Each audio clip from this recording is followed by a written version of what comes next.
Hello and welcome to the martial art world. I'm Cindy Ming and this is my co-host George Strickland. This show is a real contact fighting bonanza. First up from Rochester, the North American Kyokushin Karate Championships. Then from Princeton, New Jersey, Jeet and Jun Fan instructor Rick Tucci. Now here's George to tell us about the rest of the show. Thank you, Cindy. We'll have continuous contact team fighting with the USA versus South Africa. Then we'll talk to some of the East Coast's best Aikido practitioners and we'll watch the demonstrations. To round out the show, we'll go back to Philadelphia, Pennsylvania for some more Muay Thai. So don't touch that dial. The martial art world will return in a moment. The martial art world is sponsored in part by Inside Kung Fu and Inside Karate. The finest martial art magazines available anywhere. Look for them today. For our first story, let's go to Rochester, New York for the North American Kyokushin Knockdown Championships in the lightweight division. From Belgium, very tough fighter, Christophe van Scheppendam. And on the left side, fighting out of the Shido, the white corner, Julius Dorsey. Very good fighter in his own right. Both fighters advanced in the last round. And here we go. Julius Dorsey, very good kicker. Van Scheppendam, European Kyokushin fighter. Very strong defense. You see the hands up, protecting the head all the time. Very strong leg kicker, Van Scheppendam.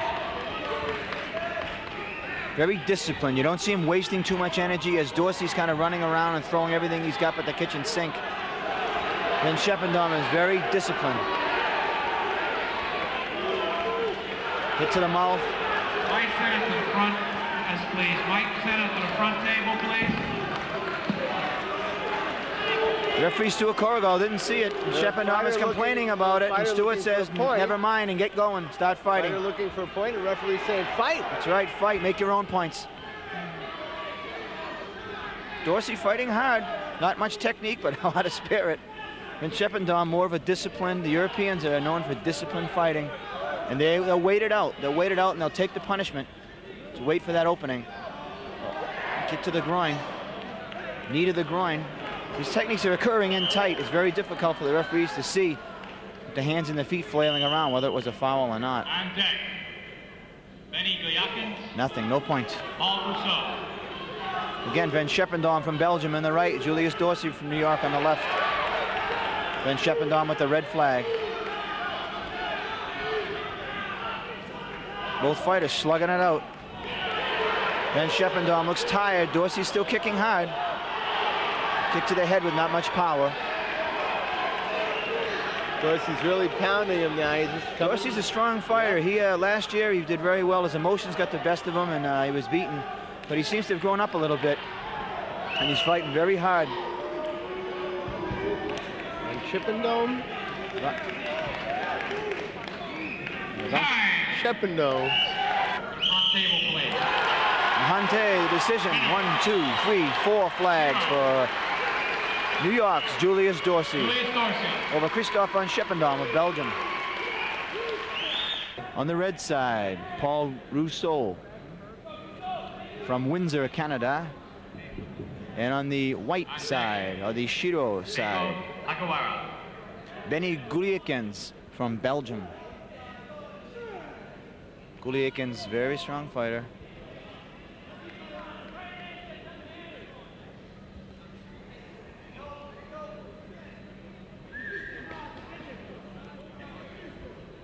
See the European fighting style, the stalking and the waiting with the hands open out in front, keeping the opponent away. This style looks like it would work for me. Paul Rousseau is a very tough fighter, though. He's throwing hard body punches. He's throwing about 40 already. A lot of them landing on Goryukin's arms, though. And that's where you want them to land, rather on the ribs or the shot rib areas. Absolutely. It takes the steam out of you, makes you think about what you're doing. You've got to do many push-ups, many curls, much weightlifting, and stamina and strength exercises for the arms as well to take those kind of shots on the arms and still have the resiliency of your punching. Goryukin's just waiting him out. Hard leg kicks. Paul Rousseau fighting hard as well. Goryukin starting to turn it on.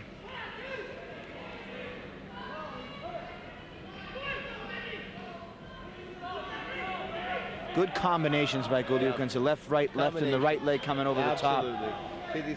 Some of the fighters, the younger, more Very hard fighters that concentrate on either punches or kicks. Exactly. Guy who's been here before, he knows. Takes a lot of practice. Takes a lot of practice to institute the renraku, as it's called, the combinations. Yep. Very few fighters you see win with 1 or 2 techniques. Renraku, is that what you said? Renraku, yeah. Renraku means to combine. The disciplined fighters, as the Europeans are, you'll see the hands, hands, hands, feet, feet, hands, hands, hands. It's not block this, it's block these. They throw a bunch of them at you. Look at the chest on the Belgian. It's red, crimson. Right. These shots take their some bruises tonight, boss.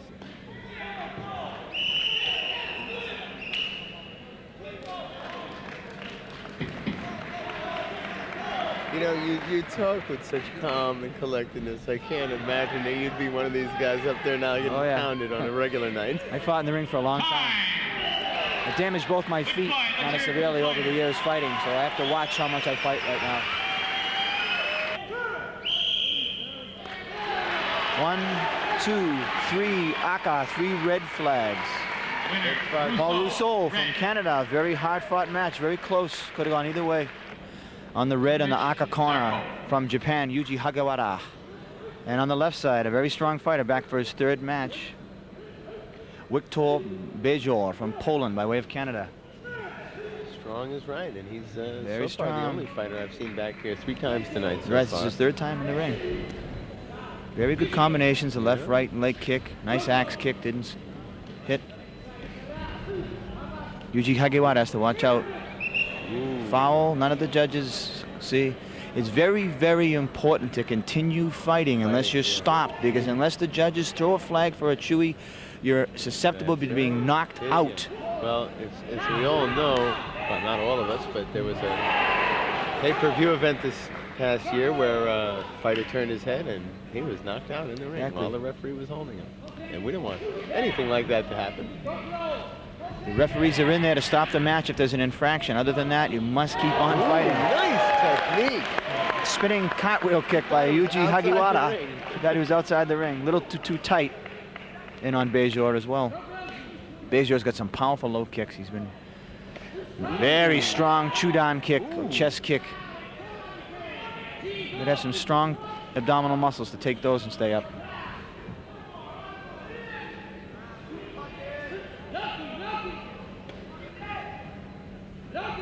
Bejor taking the fight to Hagawara. No point.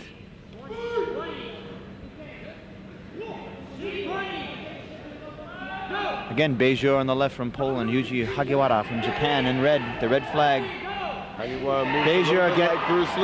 Bejor getting the best of Hagawara. He's taking the fight to him. Doing a heck of a job. Hasn't scored any decisive points, but he's got his techniques in there a few times. I like Hagawara's stance, though. Hagawara's light. The Japanese are very well conditioned. They've been in the ring many, many, many times. He may not be very comfortable. His ideal opponent tonight either. That's right. Different style than he's used to.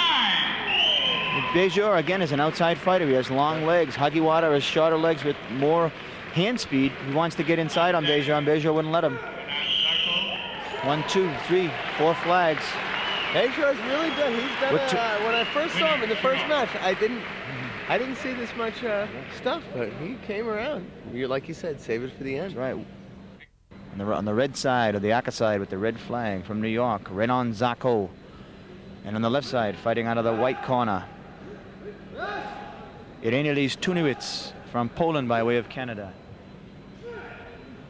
Both fighters won their last match. This will be in the 2nd round of the lightweight division.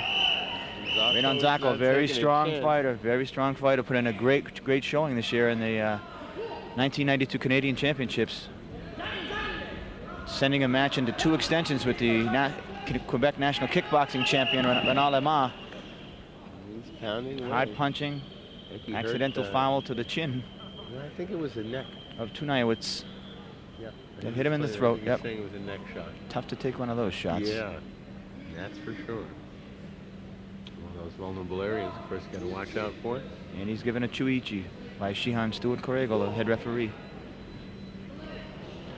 Nice spinning back kick, but again, his distance incorrect.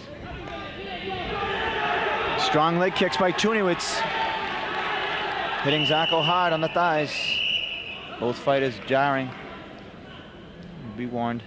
Zarko's trying very hard tonight. Maybe a touch too hard, but let's see how he fares. Can't stand there. You can't get caught flat-footed on those leg kicks. You've got to stay up. You notice the fighters who are successful at riding off those leg kicks, their heels are not touching the mat. They're up on the balls of their feet. They use the spring in their calf muscles to ride off those kicks. You don't want to get hit flat-footed with that lower leg kick. Right on Zarko, looking a little tired out there. Tough fight. Stuart Corrigal wanting both fighters to clean it up. That axe kick from Zarko, good technique, but unfortunately not fast enough. Tuniewicz countering the good Gehrman Washigiri kicks and hard punches to the ribs.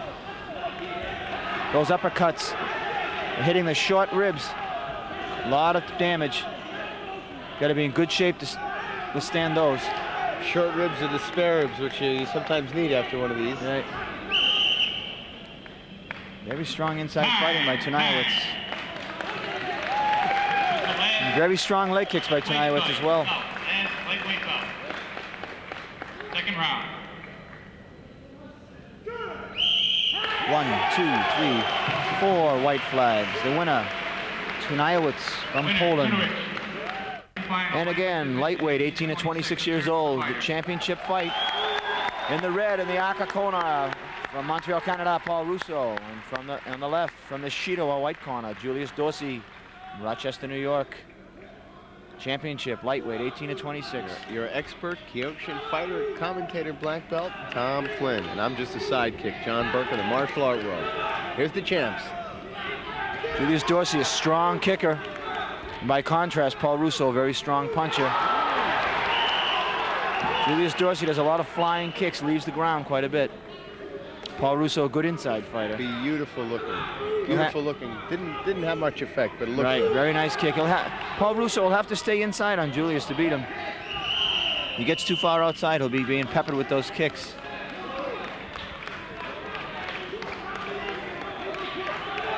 A lot of action in that ring. Tall man trying to keep his fighter outside in that kicking range, like you said. And smaller man trying to get in there and punch out the big guy. Oh, left to the jaw by Julius Dorsey. The officials didn't see it. No, he got lucky on that one. He got lucky. Should have been a penalty. Cannot hold the leg. You have to sweep the supporting leg immediately or let it go. Hard front kick by Julius Dorsey. Hard punches being thrown inside by Paul Russo from Canada. Beautiful front kick to the face. That one snapped. Beautiful front kick. Paul Russo, tough competitor, comes right back at him. Julius Dorsey taking the fight to Russo. Perfectly timed front kick right to the left cheek. His nose got a little flattened out there. Timed it well. That's the mistake he was looking for. Russo to open up his arms and let that leg through the middle. Russo is a tough competitor, though. He's not given an inch. That's not going to be allowed by the referee, Shian Stuart Corrigal. Once the Yame stop is called, there'll be no blows thrown afterward. One thing I have to say, the refereeing, the officiating has been excellent, and this referee wants the fighters to know who's in control of that ring. Exactly, exactly. Shian Stewart has been refereeing for a long time. 1, 2, 3 flags. The winner, Julius Dorsey. A lot of nice kicks there. Champion lightweight division. There you go. Very happy fighter up there. Julius Dorsey, champion, lightweight, American International Karate.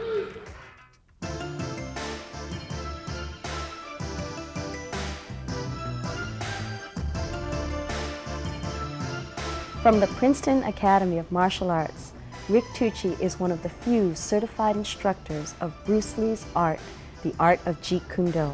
Let's go to that story. Here at the Princeton Academy of Martial Arts, we teach Jun Fan Kung Fu and the Filipino martial arts. And we also do Thai boxing, and we do Filipino Eskrima is a separate art. So we do the arts together, and we also teach the arts separately. So in one class, you can conceivably get Jun Fan Kung Fu and Filipino Kali Eskrima, but then we also separate it out for people who want to specialize more in one art or the other. And we also have the Thai boxing, which is a separate class. The training for Thai boxing, of course, is a lot more physical than some of the other arts, and it's a great conditioning. The other art that we specialize in is Indonesian Pencak Silat, which we do classes in that. And the particular one that we specialize in is Bukti Negara under Pendekar Paul de Tours.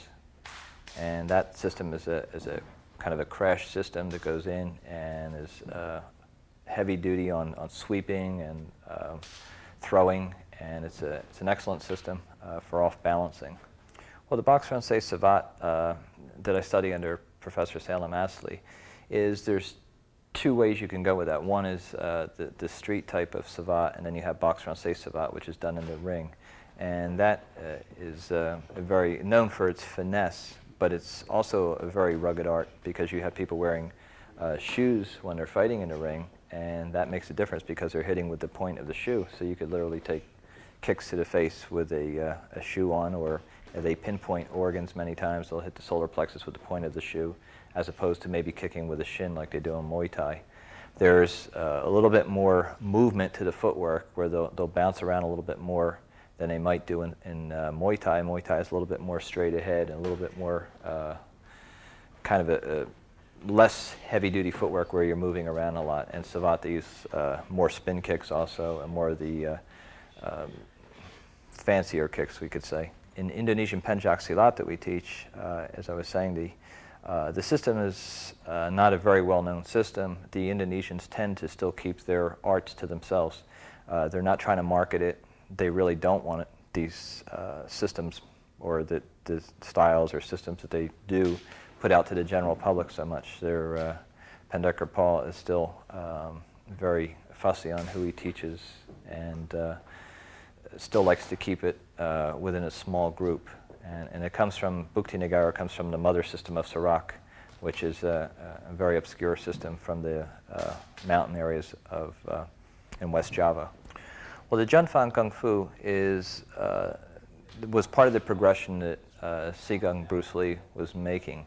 So it's kind of the underlying structure for Jeet Kune Do. Jeet Kune Do is sometimes not so tangible because to tell someone it's about self-knowledge and gaining self-knowledge, that's the ultimate in Jeet Kune Do as a way of getting to know yourself through the martial arts.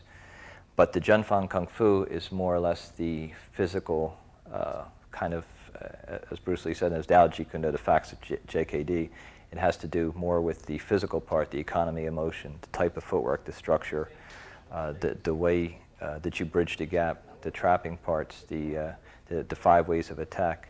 That's more of the Jun Fan Kung Fu. That was part of the progression that he was making in that time period. So if you were to teach someone, you're really teaching them the Jun Fan Kung Fu. I guess you could say that Sifu Dan Inosanto instructs me in the Jun Fan Kung Fu, but he's sort of pointing the way for the Jeet Kune Do concepts, and which is a process of self-discovery, which no one can teach you how to discover yourself really, but you can sort of follow the process. And so one is a little more philosophical when you talk about Jeet Kune Do or Jeet Kune Do concepts, and the other is a little more physically tangible. It's the underlying structure of the Jeet Kune Do. I think in the practical terms of self-defense, with carjackings or other violent crimes happening in our areas, I think that there's an increase in interest in the martial arts, and there's also an increase in interest for people. It's another way to develop themselves as opposed to just going to a health club and lifting weights or doing an aerobics class. I think you're starting to see more interest in martial arts in general, and even in the boxing area of the martial arts, there's been a real upsurge in interest among executives and women. Princeton Academy of Martial Arts is located in Princeton, New Jersey, right off of Route 1 South in the Princeton area.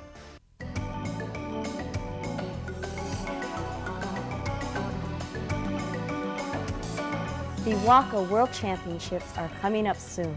This was one of the qualifying events, so let's go to ringside, the USA versus South Africa. The women fighters, pound for pound, have proven themselves to be excellent, excellent competitors in this WAKO league, and I expect to see an exciting match here. Well, we'll see if seemingly the first round, if it's won decisively, that person usually seems to win. Shelly is starting out fast. And she has to. The American team has to stage an aggressive comeback. That's right. And she's doing what she has to do, keeping her man on the run and constantly keeping pressure on her. And that's what continuous contact is about. Good hook kick to the face. That was quite a kick. Nice. Really knocked consistent headgear right back on Breitenbach's head there. There it is. Quick in and out combinations. Keeping the left jab out there. A timeout. Okay, to fix the headgear of the South African young lady. The South African fighter hasn't had a chance to get anything off yet. And that could cost her. Shelly Taylor, red, white, and blue. Vanessa Breitenbach, green and yellow. Very good combinations. Low roundhouse, overhand, left and right. Constantly keeping the person on the move and backing up. Good stiff left jab. Not to take anything away from the previous two American fighters, but Shelly Taylor is putting on the best fight for the Americans so far. Well, she's being very technical, John.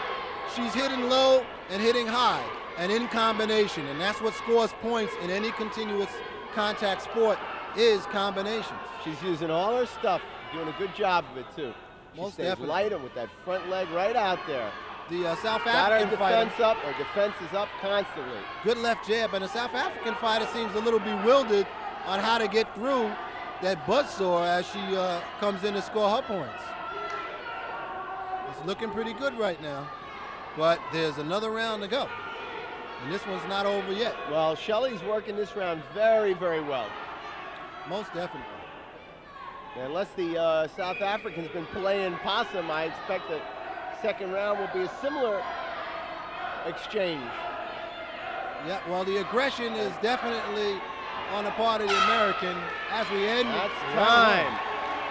I'm sure the South African fighter got instructions in her corner to come out aggressively. But until she throws her hands, she's not going to be able to score too many points. She's trying to counterpunch. From Breitenbach, she's come out and trying to do it now too. Right. But Moving around a lot faster. Yes. She's kicking hard. But Shelly seems to have her timing set quite well today. Yep. Looking very good. Up and down, low, high, high, low, mixing it up. And that's how you keep your defender at bay. Let them think about being hit instead of hitting. Good lateral movement to come in on the part of Shelly. These women fighters just look great. Both of them just look great. Moving she's back. using all her guns now, George. Yes, indeed. South African fighter drops her hands when she throws her kicks. And she keeps the left hand too low, and that's why she's constantly getting hit with overhand rights and lefts, as you see right there. Yep. And Taylor's getting a little bit tired. I can see her legs are a little flat now, but she's still got her hands up. And the center referee, Mr. Van Cleef, he likes to be able to hear. That's right. He's keeping order. Okay, well, the first round and the second round are very similar. And the American is aggressive and attacking. South African just scored with an overhand right and took about 2 lefts in return for it. So the scoring here is going to be another dominating round on the part of the American. And these are clean punches that she's throwing in. She blocks and counters. See, roundhouse, a little bit of fatigue showing on the side on the part of the South African fighter now, as she tries to come on, but she's getting scored on. Shelly just nice, 2 good, nice punches. Oh, nice just roundhouse. Just the right amount of intent and just the right spot. Good uppercut in combination with a block on the part of the American. I have to find out. I think Shelly's probably about 16. I'd like to see her when she's 21. She is going to be a wicked fighter. Oh, excellent, excellent sportsman. Woo! All right, first match for the Americans. Shelly Taylor does it. We'll see if we can get a word with her. All right, it's 2-1 now, John. Okay. Okay, here we are. You've got David Wilson. Excellent. Wait till you see the extension on this man's kicks. On the American team, going up against Jacques Lorenz. All right, they're coming out going 100 miles an hour. They got to stay in the ring there, George. Yeah, they're running into us almost. If they end up here on the table, I'll see you later. Ooh. All right. Good combinations. They're going to have to check the power. That's right. No, that's right. We're getting up into the weight classes. So if he's going to hit that hard, he's going to hit that hard. That's right. So everybody's going to hit less hard. Standing 8 count. Standing 8 count. Shot Lorenz. Okay, this one is going to be, you can see how fiery those axe kicks coming in there. Don't fool around with Wilson. You get him mad. Wilson looks like he studied his techniques quite well, and he's also had a few street fights. The center referee, T. Rondo Van Cleef, gets both men ready, and here we are resuming action. All right, that's going to be a low call. Wilson is not going to wait long. No, that's going to be a low kick warning. You know, I have to be corrected. In the last match, Shelley Taylor is 22, and I made a mistake there. Okay. All right, now both men are a little more cautious. They're not just firing at each other. The South African's trying to counter punch and kick, but he's stepping out. South African stepping out of that ring. They got to keep them up there in the ring. That was a nice punch by Wilson, flying. Overhand lefts and rights by Wilson as he blitzes coming in. It's tough to keep up with these two guys. They're really flying around. You look over there, you'll see David Wilson's son with the gold chain on. Oh yeah, and he's into this fight. Good block and a good counter by Wilson to the South African fighter. He's starting to mix up his techniques, John. Combinations in and out. Overhand lefts and rights. Wilson is really a spark plug on his team. He likes to get them going and really get them cooking. He's busy right now, and he's going to push the advantage. Probably a few seconds left in this round. He's busy, but he's got his style of fighting. He's not going to give it up, even if you make him mad. But he should keep that front right hand up. Good combination on the part of Wilson as he takes a left hook coming in, and he's blocking and countering. But anything can happen, John. And not to take anything away from Jacques Lorenz, but these are both fast fighters. The fighters have been very evenly matched up till now, and this is no exception. They both are fast, quick hands, same size, same weight, and that's time. And Wilson must have put out about 10 punches in that series of blows that put Lorenz down. And Lorenz, even though he got a standing 8 count, wasn't stunned. He had his feet up when he was down. He was ready to fight. All right, here we go. He was able to count how many times he got hit. But there's like 1, 2, 3, 4, you know. Hey, watch Wilson's hands once he gets in there. Look at that nice axe kick. 1, 2, 3, 4, 5, 6, 7, 8. I mean, I think I missed a couple. So these guys are fast. Oh yeah, it's coming hot and heavy. They're not really getting good wood on the blows, but they are fast. That's good. Somebody would be taking a nap right now if they were. I steal a term from bowling. Ooh! Kick to the nice back. Kick, although I tell you, it wouldn't have been so bad if the fighter hadn't turned his back into it. If he'd taken it off the shoulder.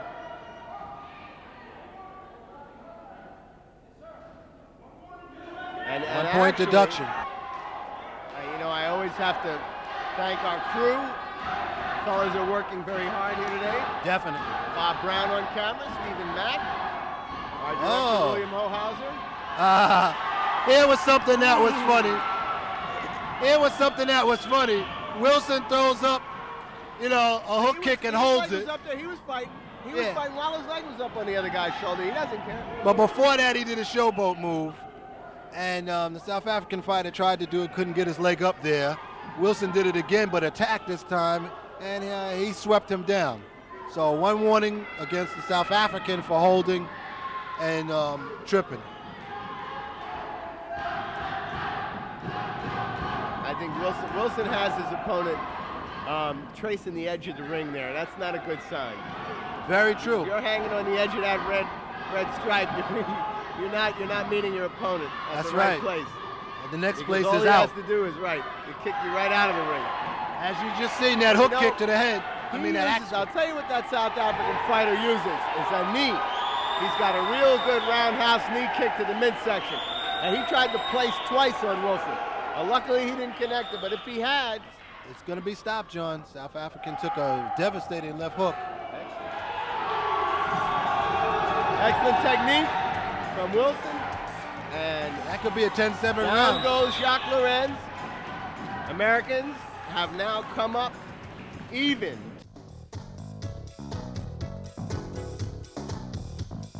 I went to the first annual Aikido Friendship Festival. Let's go to Long Island, New York and see some demonstrations. George Strickland for the martial art world, and it's a pleasure to be talking to Sensei Tony Annesi. Sensei, what did you just show us in your demonstration? I can't remember a thing. We don't prearrange our demonstrations. Really what we do is say, attack me with something. Every once in a while we'll say, okay, you've attacked me with this, I think it would be good to show a variation off of this, and I'll call for an attack. But I try not to prearrange it because I want the attacks to be more realistic, and I want my defense to be more realistic in terms of my normal response. Now, if memory serves, okay, I did a number of subtle off-balancing drops. Now, when we say subtle, in practice, you can do them without sweating and without a lot of motion, but when a person's actually attacking, you're always making adjustments for distance, and speed, and timing. So there is some motion that has to be done. We try to keep our art to a minimal at the higher ranges. We start with maximal motion, big circles, and go to minimal motion. In the seminar today, I did a lot of that. You may have seen some off-balancing. From the ground. What I was doing is basically adjusting his weight to a point of off-balancing, which we call an off-balancing point or triangulation point. That name was given to it by Soke Donanger of California. I should credit him for that. The triangulation point is a very important concept in off-balancing. And because we use concepts like this, and because our art is based on principles rather than just memorized techniques, once we understand the principles, you can apply it a lot of different ways. You use the gravity a lot. Yeah, it's not just gravity, but it's a question of shifting his weight where he has no support, and then suddenly dropping it maybe an inch. He feels it's 2 feet. Right. And then he goes for you. Basically, it's truly using his energy against him, which is all jiu-jitsu. Right. I think a lot of us tend to crank techniques more than others, but we're trying to minimize that and trying to use his energy as much as we can. All right. How long have you been studying? I've been doing martial arts since 1964. Wow. So what's that, 28 and a half, something like that? It's there. Yeah. It's definitely there. Well, you look like you enjoy every moment. Of course. Yeah, I do this as a living. I do it as a hobby and avocation and vocation together. So it's a pleasure to earn one's living by doing something that one loves. So. I understand you have a line of videotapes out. Tell us about that. Yeah, I have my major advertisement right now is in Black Belt Magazine. People can order it through there. It's called Bushidokai Budoya. Awesome Aiki is the big title. All right. And we have a number of videotapes that we sell. People can call me at 508-520-0115 if they want to order them with a Visa card after they see the ad. All right. Okay, thank you. Well, thank you once again. Appreciate it. Muay Thai is one of the fastest growing contact sports in America. Let's go to John and George at ringside.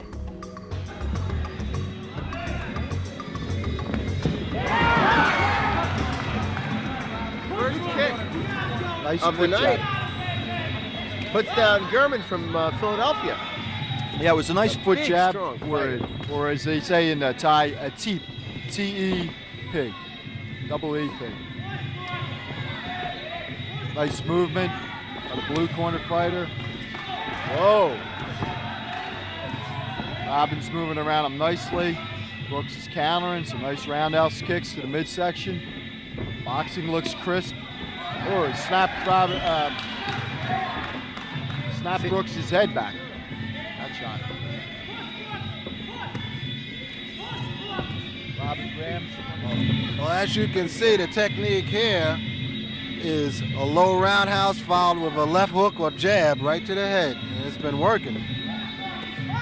You have to learn as you go. Keep those hands and those elbows in and that chin down. Miller in the red looks good. He's taken 3 good ones on the chin though, because when he unloads that low right roundhouse, he gets that left jab right up in his mug. Exactly. And he's caught that a few times. Oh yeah. But these are not light shots either. No, These are heavy no. shots. But when he sticks that foot out into Gehrman, that hurts too. Well, you see that Brooks Miller has been throwing in a lot of leg and body shots, and then all of a sudden Robin Graham just seemed to slow down, and then he went for him. That's going to be his tactic here. He's just going to try to slow down the body and then eventually take the head. That was a stinging. I mean, we can hear that down here at ringside. Those kicks are up. And that was followed up by a good left hook. And you're seeing a series of combinations by Mr. Gehrman, and he's trying to gain the advantage near the end of that round. He's starting to put his combinations together. Ready? Round two. Round two. Roundhouses for the both of them. That left leg on the whelps Miller are all is over getting it. red. I mean, he's catching some whelps. He's catching some whelps on the legs, and he's catching some right hands to the head as well. Referee takes a shot, breaking him up. Referee always the consummate third man in the ring. Ooh, heavy roundhouse to the ribs. I think it's mostly on the glove. Yeah. A little low there. But at 180 pounds. Well, Robin Gehrman is trying the combinations, and wow, look at that raw meat on Brooks's left thigh. It is brutal out there. They are really just destroying each other. They close in, when they grab the waist like that and they pull them in tight, it's hard to really get an effective knee shot. So that's the counter to the knees, to the abdomen and the body, is to pull in tight around the waist. It neutralizes a lot of that. Yeah, but you don't want to end up with that knee in the wrong spot either. That's true. George? Oh yeah, knees are dangerous. And the roundhouses are going off now. Now, you notice how Gehrman is really working that left leg of Miller. Oh yeah. You find something that works, and you just work it until it no longer works. Referee wants them to fight out of this if they can. Yeah, well, he's giving them a lot of leadway to use their techniques. They'll probably break them in another second, but they're still moving. What? No. Headlock? No, okay, wrestling. No headlocks. No headlocks. No, that's not a legal move in Muay Thai. Roundhouse. Uh-oh. Jab, overhand right. Now, for a second, I thought, well, we got a belt. I'll tell you, that round flew by. For me, at least, I'm out here, but That was a great round, John. They were just pumping technique after technique. There was no pause in the action at all. We got a split decision. The winner is Robin Gehrman. we knew it was going to be a tough call. Came to a split decision, but it went the way I thought it might. We hope you enjoyed this edition of the Martial Art World Special. We'll see you next time. Take care.